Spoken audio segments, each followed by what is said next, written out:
தன்மை கொண்டவர். கண் பார்வை மிக மிக கூர்மையான பார்வை.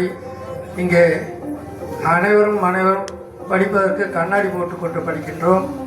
சாமி அதெல்லாம் இல்லை, ரொம்ப தெளிவாக பேசுகிறாங்க. இத்தனைக்கும் காரணம் அப்படின்னு சொல்வது என்னன்னா, அவங்களுக்கு இருக்க தூய மனசு, அவங்களுக்கு இருக்கிற தூய மனசு தான் காரணம்.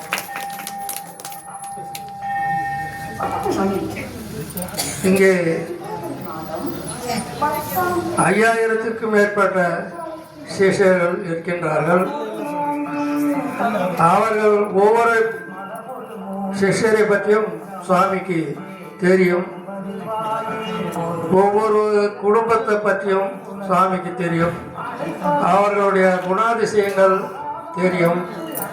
ஆனால் அந்த குணாதிசயத்திற்கு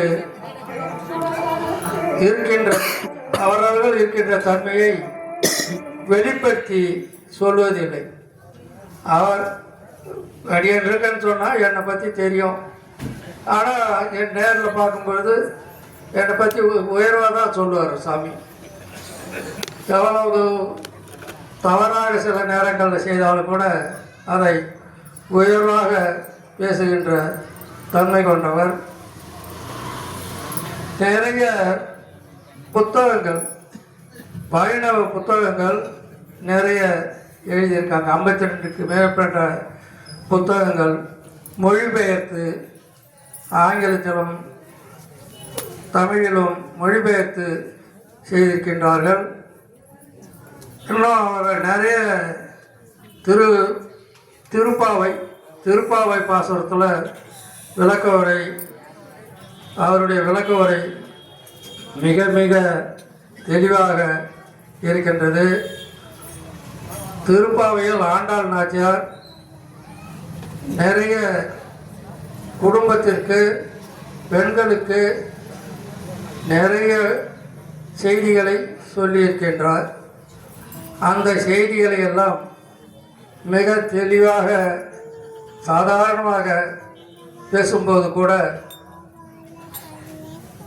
பேசுவது உண்டவர். சிஷ்யர்கள், பாகவதர்கள் எப்படி இருக்க வேண்டும் என்பதை சாதாரணமாக பேசும்பொழுது 15வது பாசுரத்திலே சொல்லியிருக்கின்ற எல்லை இளங்கிலேயே இன்னும் உறங்குதியோ சில்லன்றறியை மீன் நங்கைமின் போகின்றேன் வல்லை உன் கட்டுரைகள் பண்டே உன் வாயிலும் வள்ளீர்கள் நானேதான் ஆயிடுக அப்படின்னு சொல்லி 2 ஆண்டாள் கோஷ்டியினரும் பிள்ளை எழுப்புகின்ற பெண்ணும் பேசுகின்ற நேரத்திலே